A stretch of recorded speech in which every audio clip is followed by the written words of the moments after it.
Assalamualaikum warahmatullahi wabarakatuh. Bismillahirrahmanirrahim. Alhamdulillahi rabbil alamin. Wassalatu wassalamu ala sayyidina Muhammadin wa ala alihi wa sahbihi ajma'in. Allahumma inna nastahdika li arsyadi amrina wa zidna ilman yanfa'una. Qala al-imamul muallif rahimahullahu ta'ala wa nafa'ana bihi wa bi barakati ulumihi wa ghafara lahu wa li masyayikhihi wa li masyayikhina amin.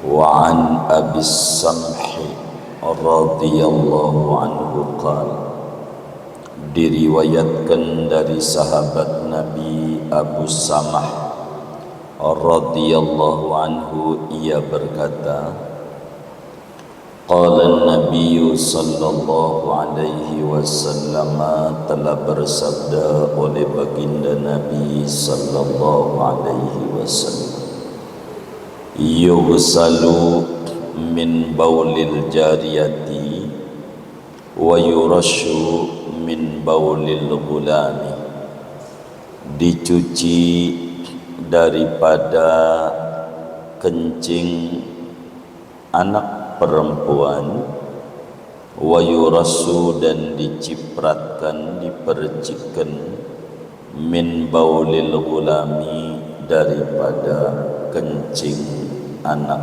kecil laki-laki. Akhrajahu Abu Dawud. Hadis diriwayatkan oleh Imam Abu Dawud, wa Nasa'i, dan Imam Nasa'i, wa Sahhahul Hakim, dan menghukumi sahih akan hadis ini oleh Imam Al-Hakim. Wallahu a'lamu bissawab.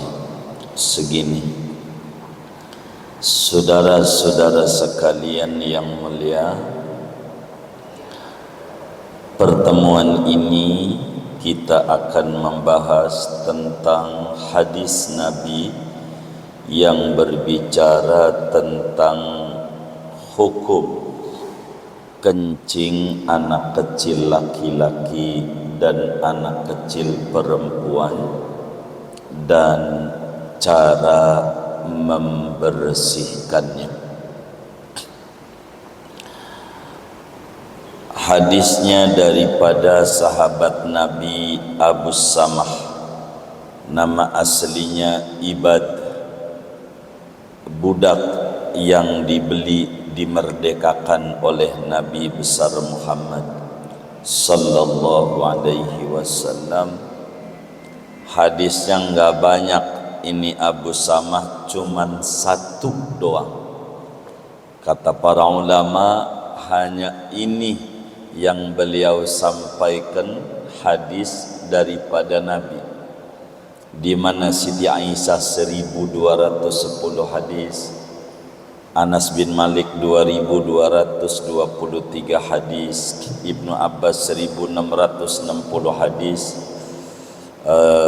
Jabir bin Abdillah 1440 hadis, Abu Hurairah 5373 hadis, dan beliau cuman satu doang hadisnya, yaitu ini, berbicara tentang bagaimana cara mencuci kencing, yakni pakaian atau badan yang terkena kencing anak kecil laki-laki dan kencing anak kecil perempuan.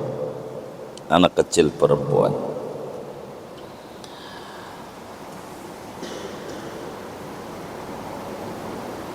Kata beliau, qala an-nabiy sallallahu alaihi wasallam, yughsalu an baulil jariyah wa yurashu an baulil ghulam.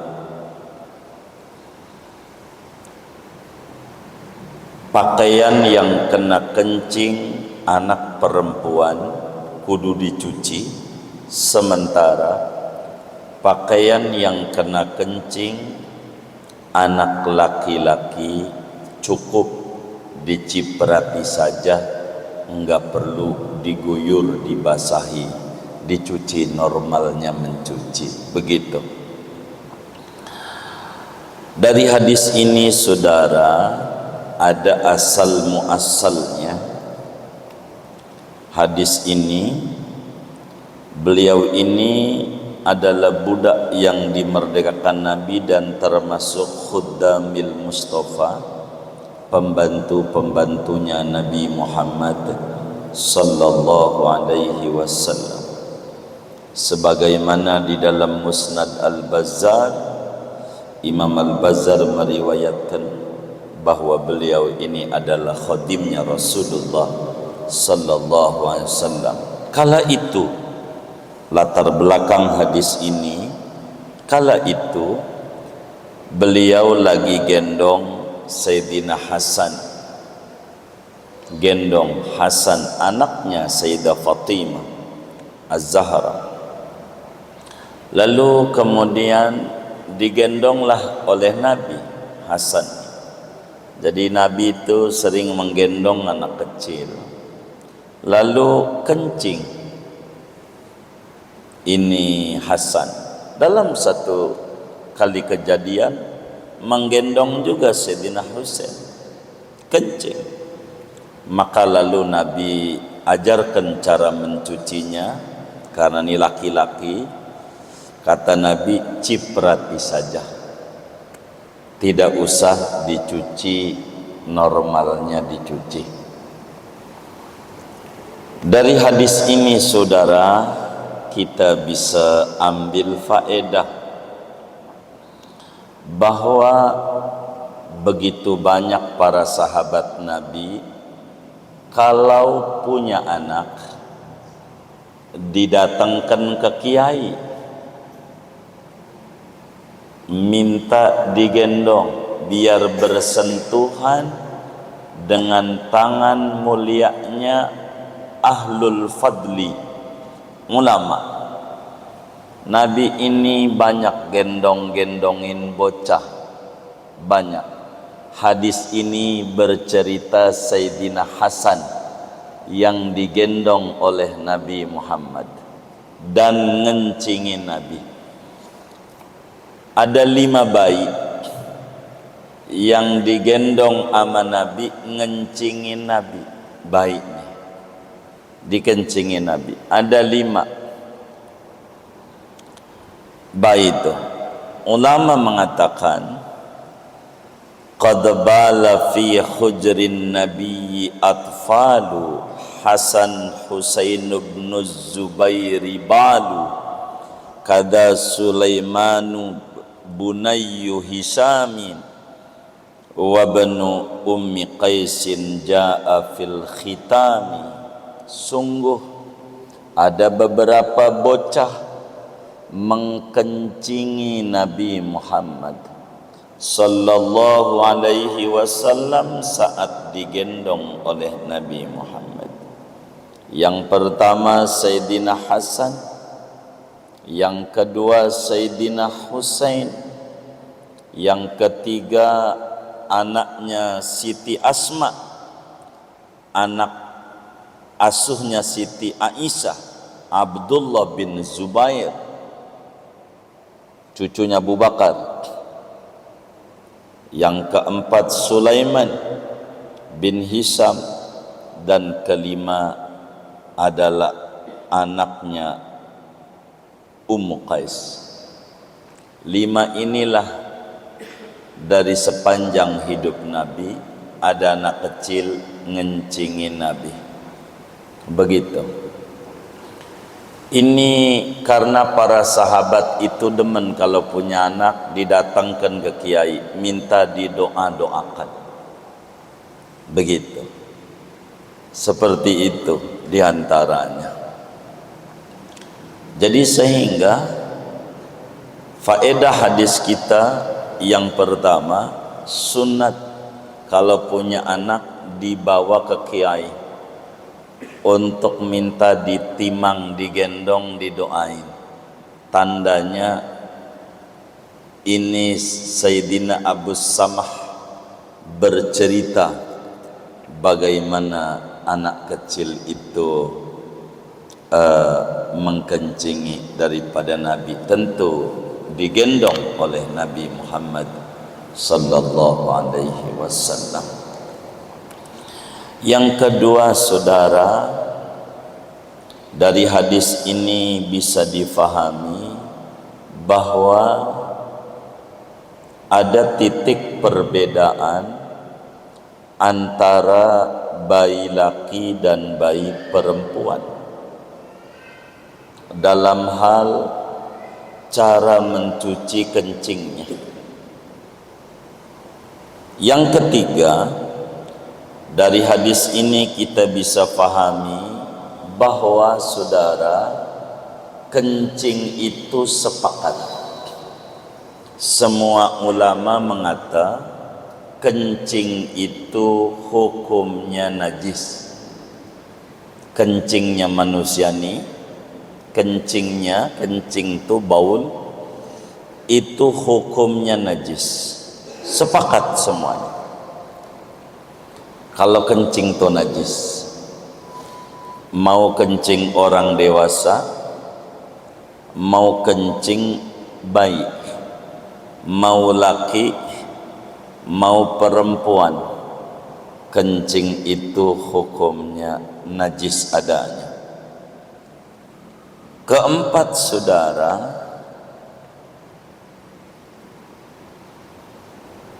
cara mencuci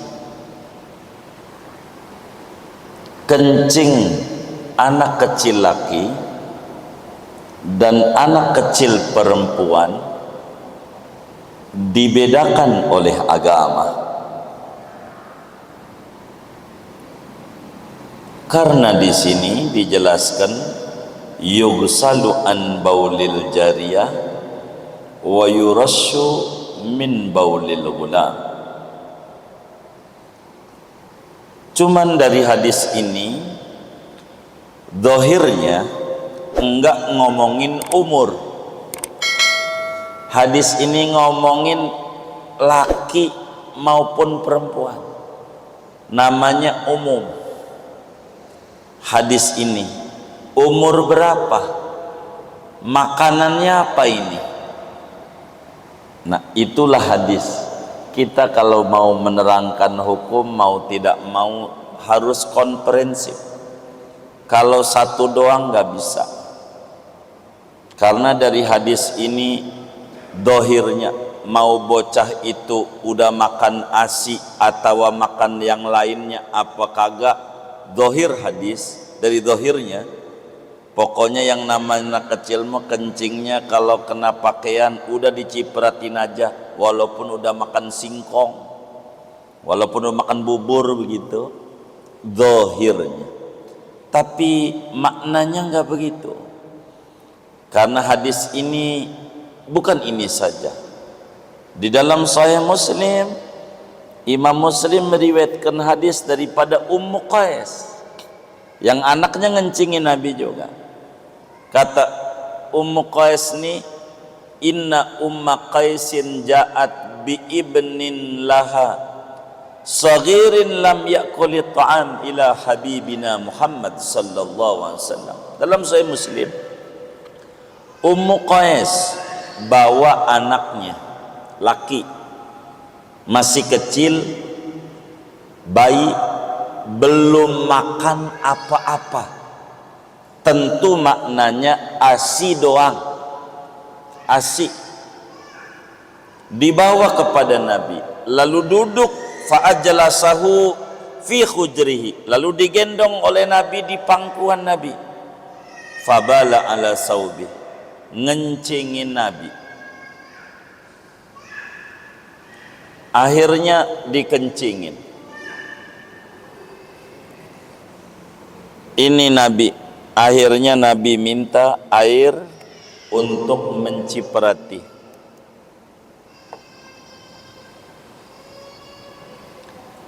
Diciprati. Sehingga maksud hadis bukan asal baik, tapi ada kriterianya. Bagaimana najis yang cara mensucikannya cukup diciprati. Hadis ini, saudara, yang kategorinya najis itu bisa diciprati doang udah bersih, maksud hadis adalah kudu memenuhi 4 kriteria baru najis itu cara membersihkannya cukup dengan diciprati najah. Pertama, najisnya bentuknya air seni, urin, kencing, itu syarat. Kalau tinja nggak bisa dicipratin, itu satu. Ini kalimat dari baulil gulam. Yang kedua adalah al-gulam, kencingnya kudu keluar daripada laki-laki, bayi laki-laki. Itu begitu. Dari mana nih? Dari al-gulam. Syarat ini. Kalau perempuan enggak, tandanya tadi dibahas di awal, yughsalu, kudu dicuci. Ini najisnya kudu pertama urin, kencing, kedua dari bayi laki-laki, ketiga umurnya di bawah 2 tahun. Karena gulam itu secara umum 10 tahun ke bawah itu sebutannya gulam. Tapi dalam hadis Ummu Qais dalam Sahih Muslim, anak ini kecil sekali, di bawah 2 tahun, di bawah 2 tahun. Jadi kencing laki-laki umurnya 2 tahun ke bawah. Ini yang ngaji udah 2 tahun belum? Belum. Ini cipratin aja karena di bawah 2 tahun. Yang keempat, belum makan apa-apa kecuali ASI. ASI. Apa itu ASI? Itu kalau saudara, ASI itu air susu ibu, kalau manggil orang tuanya ibu. Kalau saudara manggil orang tuanya mama, asma, air susu mama, begitu. Kalau sama orang tua manggilnya bunda, asbun, begitu, air susu bunda, begitu. Jadi yang benar itu ibu manggil orang tua perempuan itu. Jadi sebutannya ASI, gitu, begitu. Kalau saudara panggilnya Mimi, ya Asmi, begitu. Jadi udah ikutin aja bahasa itu. ASI sama ibu tuh panggilnya ibu, begitu. Begitu. Jangan. Mama, Asma, begitu. ASI aja, belum kena yang lain. 4 kriteria. Walaupun bayi laki-laki, tapi tinja, enggak bisa diciprati. Walaupun bayi laki-laki dan kencing, tapi umurnya di atas 2 tahun, enggak bisa diciprati, tapi kudu dicuci. Walaupun bayi laki-laki kencing 2 tahun, kalau udah makan bubur sun, udah makan tetek, bengek, bubur bayi, enggak bisa diciprati, harus dicuci kayak orang dewasa. Kayak orang dewasa, itu begitu. Lalu yang keenam, saudara, dari hadis ini betapa hebatnya Nabi Muhammad sallallahu alaihi wasallam. Belum ada lab, Belum ada penelitian, apalagi universitas kedokteran, belum ada betapa memang betul-betul wa ma yantiqu anil hawa in huwa illa wahyu yuha. Apa yang dituturkan oleh Nabi berangkat daripada wahyu Rabbani. Nabi tahu partikel urin bayi laki sama urin perempuan beda. Silahkan non muslim bedah ini, adakan riset kenapa ini beda antara urin laki sama urin perempuan dalam cara nyucinya. Kenapa begitu ringan, cukup diciprati, sementara urin perempuan kudu dicuci normal, nggak ada beda umur bayi maupun dewasa. Itu bisa dilihat antara kuman-kuman yang keluar daripada kencing ini bayi. Silahkan adakan riset daripada mukjizat Nabi besar Muhammad, tahu ini tentang ini Nabi. Kenapa dibedakan oleh Rasulullah sallallahu alaihi wasallam antara bayi laki dan bayi perempuan berbicara urin, saudara? Tentu bagi kita muslim yang pertama, amantu billah wa bi rasulihi radina billahi rabban wa bil islami dinan wa bi muhammadin nabiyya. Nasnya begitu.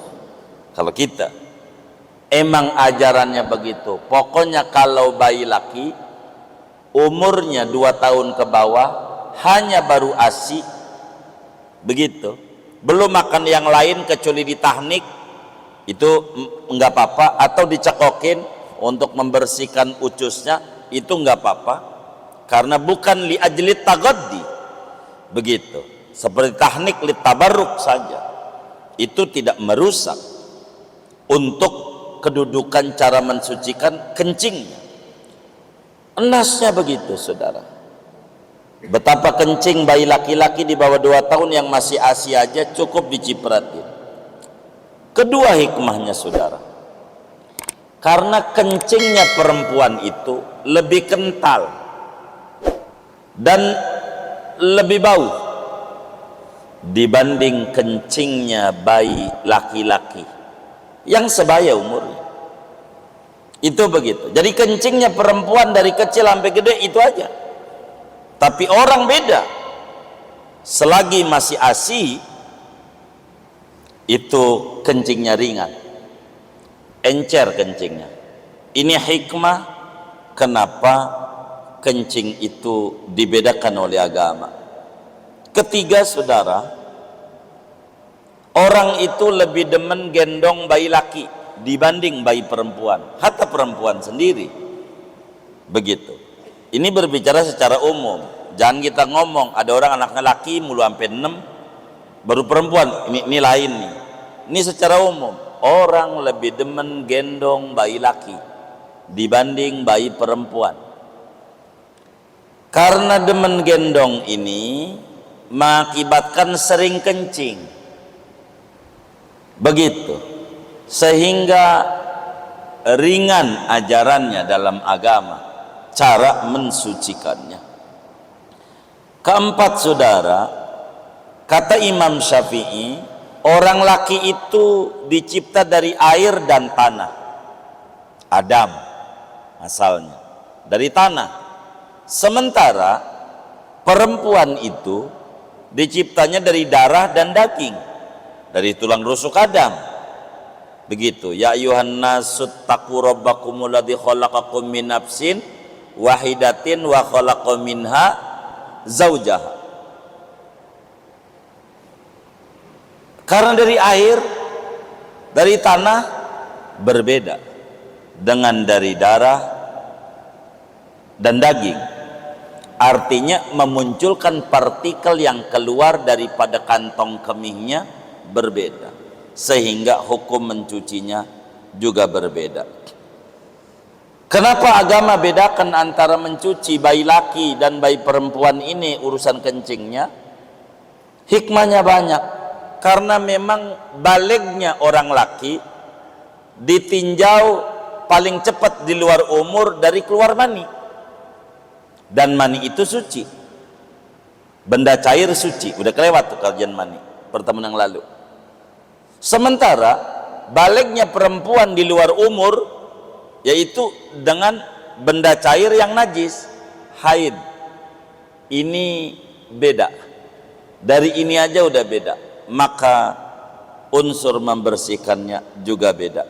Kemudian hikmahnya itu kencingnya perempuan gak kemana-mana, di satu tempat doang. Kalau orang laki kencingnya kemana-mana, karena repot, hukum yang bijak ringan. Karena perempuan gak repot, hukum yang bijak normal. Itu begitu. Ini diantara aturan. Dari sini saudara muncul aturan hukum bahwa dalam ulama mengatakan najis itu terbagi tiga. Najis itu terbagi tiga. Yang pertama najis mukhaffafah. Yang pertama namanya najis mukhaffafah, najis ringan. Dari mana dibagi tiga? Dari cara menyucikannya.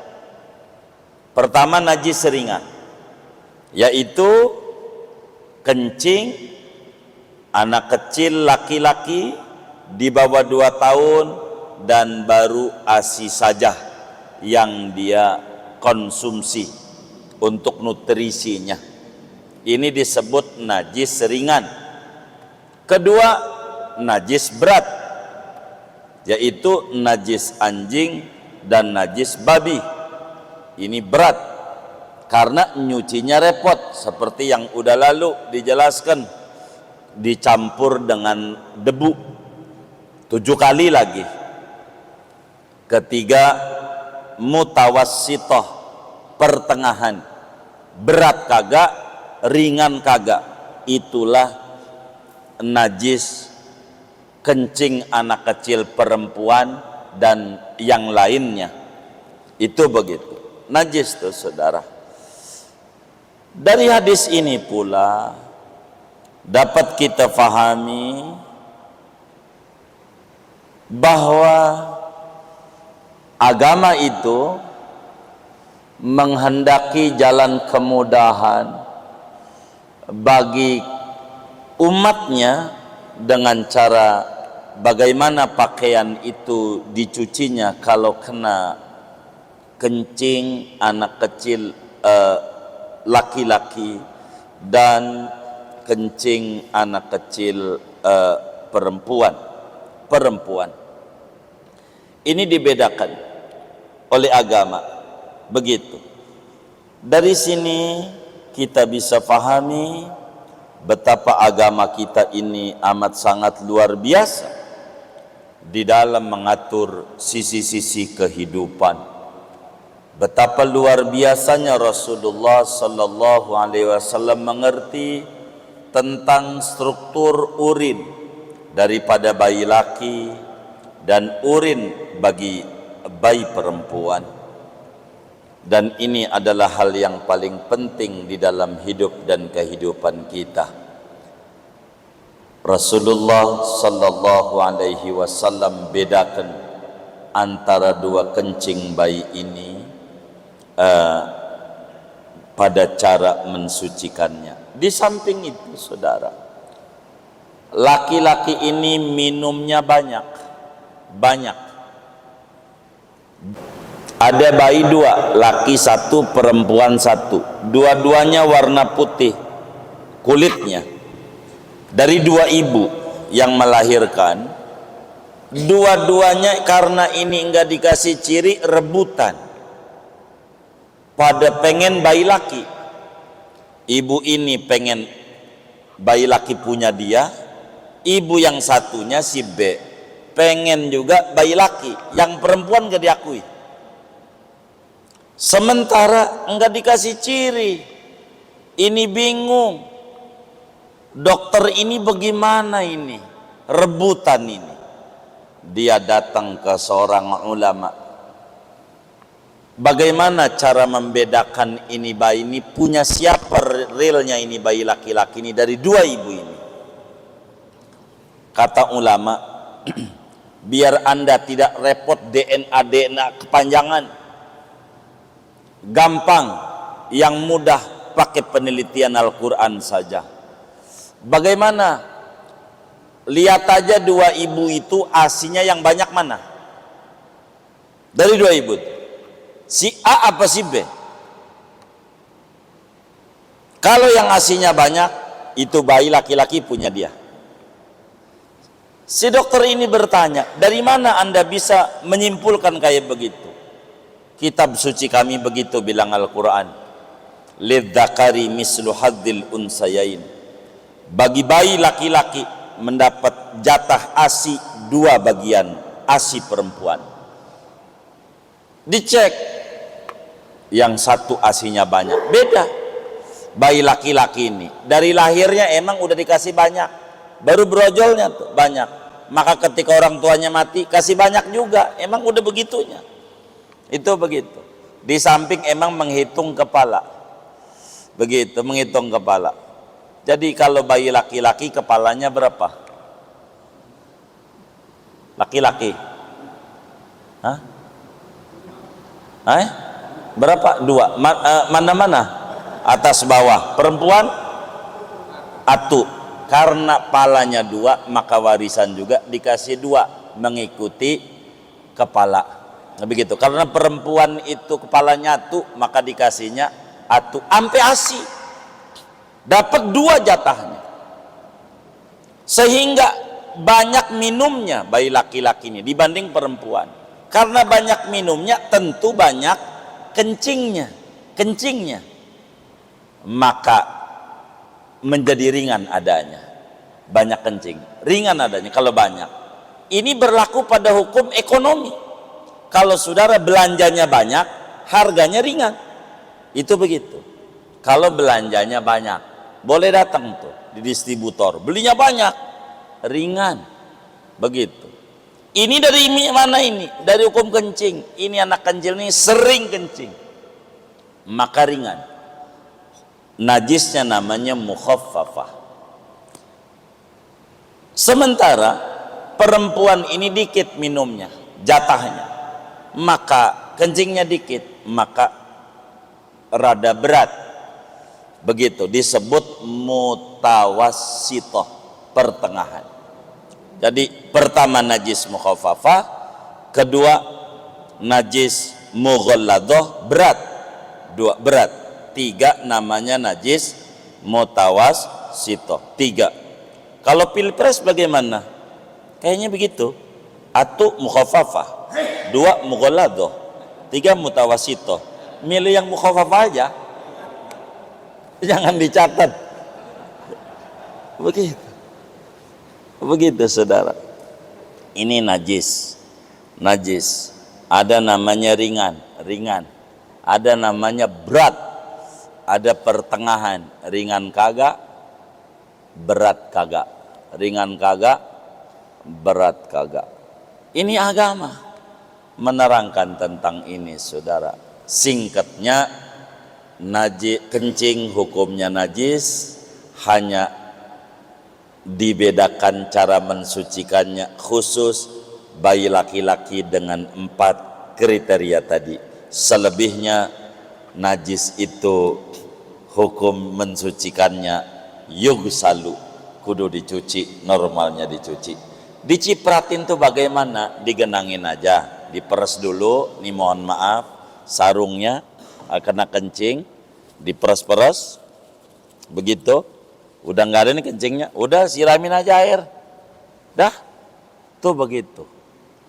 Kalau di bawah 2 tahun dan masih ASI, tahnik tidak menghalangi untuk menuju mukhaffafah. Tahnik itu kalau kita punya bayi, jangan enggak dikasih kurma dikunyah sampai lembut, tinggal nelen doang, masukin ke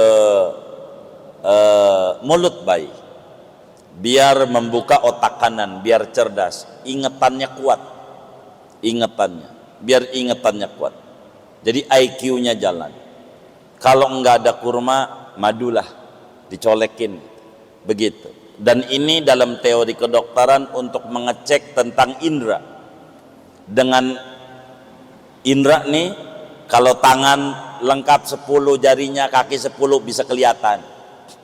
Mata melek bisa kelihatan melek. Tapi apakah melek ini buta apa tidak?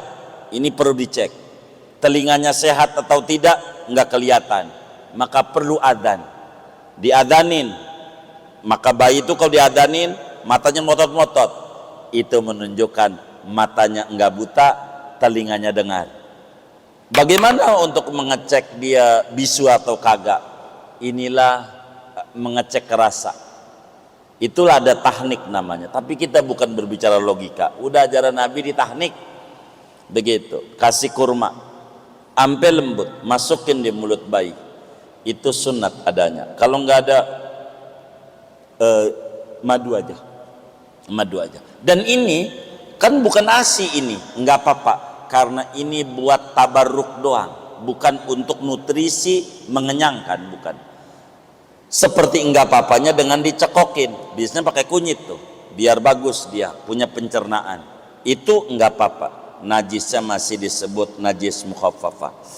Betapa Rasulullah Sallallahu Alaihi Wasallam mengerti tentang partikel unsur daripada kencing antara bayi laki dan bayi perempuan yang masih murni minum dari ASI doang, tetap aja perempuan mah tidak berubah gede ama kecil tentang zat berbahaya kuman pada kencing itu. Sementara bayi laki-laki itu berbeda bakterinya.